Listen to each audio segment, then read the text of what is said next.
Bonjour à tous les amis, bienvenue dans cette nouvelle LVRL numéro 228, j'espère que vous allez bien aujourd'hui. Moi ça va tranquillou. On se retrouve pour l'LVRL du jour. Aujourd'hui, j'ai enfin mes nouveaux yeux. Voilà, c'est-à-dire que là vous ne voyez absolument aucune différence, mais je peux lire gentiment, nickel, l'heure de mon micro-ondes. Les verres ont été changés, je vous avais dit qu'il fallait qu'il y ait de nouveaux verres pour une nouvelle correction, en fait, qui était simplement mon ancienne correction. Et du coup, ça change juste tout. Ça change la vie, j'ai l'impression de ne plus avoir à peiner pour lire les choses et pour voir des choses. Ça fait super plaisir, c'est tout con, mais ça fait plaisir. Et du coup, je suis allé chercher aussi mes lunettes de soleil. Voilà, donc les lunettes de soleil, donc là on me voit sans lunettes, ça fait très bizarre. Et les de soleil, voilà, donc là ce sont, j'ai pris des Ray-Ban, vous savez j'ai eu l'offre où en fait il y avait une paire de marques achetées, une paire de marques offertes. Et ce que j'aime bien dans ces Ray-Ban, c'est qu'elles sont un petit peu, elles sont orange et bleu je crois. Non, orange et noir, celles-là sont orange et noir. Donc voilà, elles sont orange et noir, je les trouve marrantes. Elles sont teintées un petit peu, vous voyez, un petit peu teintées au-dessus et pas teintées après. Ça fait un petit effet stylé. Tu comprends? Toi-même tu le sais bébé, tu connais les bails de l'été, hein, voilà. Donc pour l'instant c'est sûr et certain qu'une paire de solaire en ce moment c'est full useless, on le sait, mais voilà, je les aurai, c'est fait, voilà. Donc ça c'est la grande news d'aujourd'hui. Avec un petit truc qui m'a un petit peu gonflé, enfin bon, c'est pas... Au contraire, c'était très bien de leur part, mais en gros, j'ai reçu un SMS comme quoi mes verres étaient arrivés, il était 13h. Ouais, par là, non, un peu avant, midi et demi, 13h. Et je me dis, cool, bah je vais y aller en début d'après-midi. Comme ça, en gros, il fallait que je dépose, pardon. Je vais pas vous montrer quand je baille, c'est dégueulasse. Enfin, c'est pas dégueulasse, mais bref. En gros, fallait que j'aille déposer les montures là-bas pour qu'ils me changent les verres, hein, puis ça prend du temps. Je m'avais estimé ça à peu près 2 heures pour le faire. Donc j'y vais vers 14h à peu près. J'arrive là-bas à 14h, je lui laisse mes lunettes, je m'en vais. Donc je rentre chez moi, machin et tout. C'est quand même, enfin c'est pas loin, on va dire que c'est à 15-20 minutes de chez moi. Donc voilà, tac, je rentre, machin, tout ça. Du coup je me mets sur le PC, je me dis bon, je vais peut-être lancer un petit live et tout tranquille. Après je me suis dit, ah bah non, parce qu'en fait, du coup j'avais mes anciennes lunettes. Et c'est bizarre parce que maintenant de me voir avec les anciennes lunettes, ça me fait bizarre. Du coup je me suis assez vite habitué aux nouvelles lunettes et du coup ça me fait bizarre, ça m'a surtout fait bizarre quand je les ai mises de ne plus avoir de contour. C'était assez bizarre. Assez étrange. Bref, et en fait j'ai reçu un texto à 14h36 exactement pour me dire que les lunettes étaient prêtes. Donc j'étais un peu blasé parce que ça m'aurait pas du tout dérangé d'attendre une petite demi-heure dans l'agence quoi. Je veux dire, au pire, il fait ça tranquillement pendant que je suis dedans et il me les redonne et voilà, je m'en vais. Mais bon, d'un côté c'est pour ça en fait, c'est pas que je me plains ou quoi, c'est juste que ils ont été super rapides pour faire leur taf, donc ça c'est génial. Juste que j'aurais bien aimé du coup rester là-bas et pas avoir à faire 2 fois l'aller-retour. C'est un détail, mesdames, messieurs. C'est juste pour vous raconter exactement tout ça. Bref. Voilà, ce soir, mesdames, messieurs, je stream pour le KTS, le Kill the Streamer, mesdames, messieurs. Ce soir, on va essayer de faire mieux que la dernière fois. Bien que la dernière fois, je trouve pas que j'ai mal joué spécialement, enfin, sauf la fin. Mais sinon, c'était plutôt pas mal.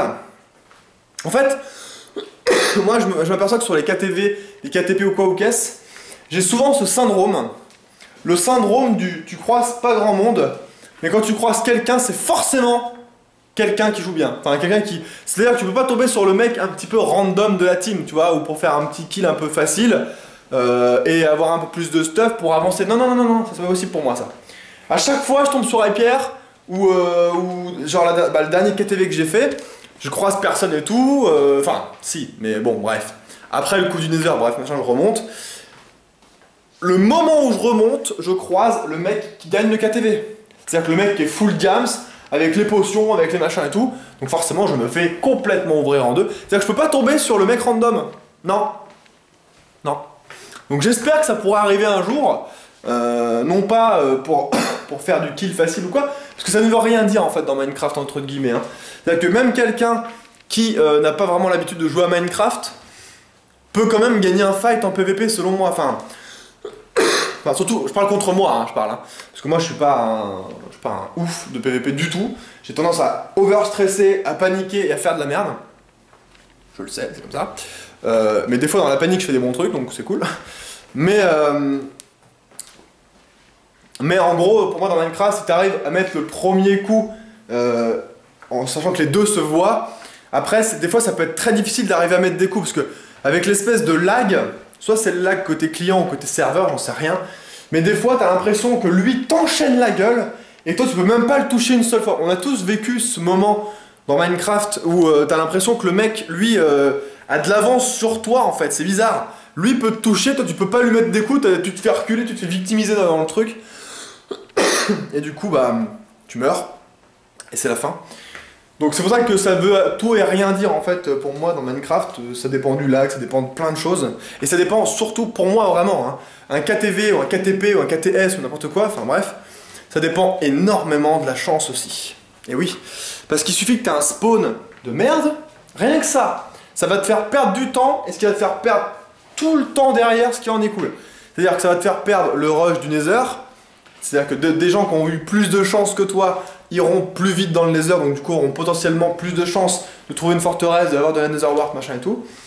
Et en fait, tout en découle, c'est-à-dire que si t'as pas de chance, même si t'as un bon spawn, il suffit qu'après t'aies zéro chance en loot. C'est-à-dire que si tu trouves quasiment pas de fer, tu galères. Ça m'est déjà arrivé, hein, de galérer vraiment pendant au moins 1 heure avant d'être full fer, quoi. Je veux dire, ça se joue énormément à la chance, c'est-à-dire que si t'arrives à avoir déjà un bon spawn. Qu'est-ce que j'appelle un bon spawn? Un spawn dans un endroit où tu peux avoir des arbres qui donnent des pommes, déjà. Ensuite, avec de l'eau pas très loin pour avoir de la canne à sucre dans le coin. Ensuite, des vaches dans le coin. Et des, et des animaux, et si possible des poulets pour avoir directement des plumes. Voilà. Pour moi, ça c'est un spawn qui est vraiment pas dégueulasse, parce que tu peux avoir à peu près tout ce que tu veux dans le début de la game. Et après, tu peux t'enterrer assez rapidement. Voilà, c'est rien que ça, le spawn. Après, c'est de la chance. Au fer, à l'or et au diams. Parce que mine de rien, du diams, des fois, t'as beau chercher pendant des putains d'heures, tu trouves rien, quoi. Tu trouves rien. Donc si t'as pas tes 5 diams de départ pour te faire ta pioche et ensuite ta table d'enchant, il suffit que quelqu'un ait plus de chance que toi et avance avant toi, t'es baisé. Voilà.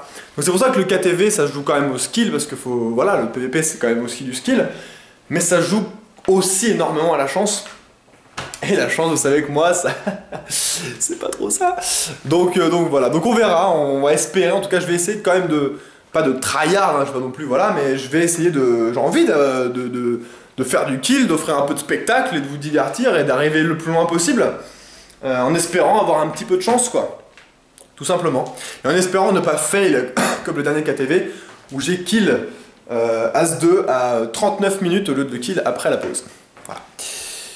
Bref, du coup les gens, bah, je vous donne rendez-vous ce soir, moi, à 20h30 sur ma chaîne perso, pour suivre ce Kill the Streamer. Et je ne sais pas jusqu'à quelle heure ça sera fini quand je serai décédé. Donc voilà, donc je vous fais des bisous les gens, je vous remercie d'avoir regardé cette LVRL. Je vous dis à demain, je vais partir dans un paquet de BN petit déj que ma mère m'a acheté.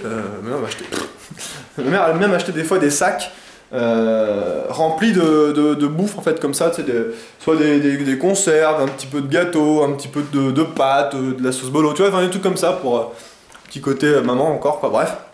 Ça me fait marrer. Du coup, je vous dis à demain les amis, prenez soin de vous, jouez bien, ciao tout le monde.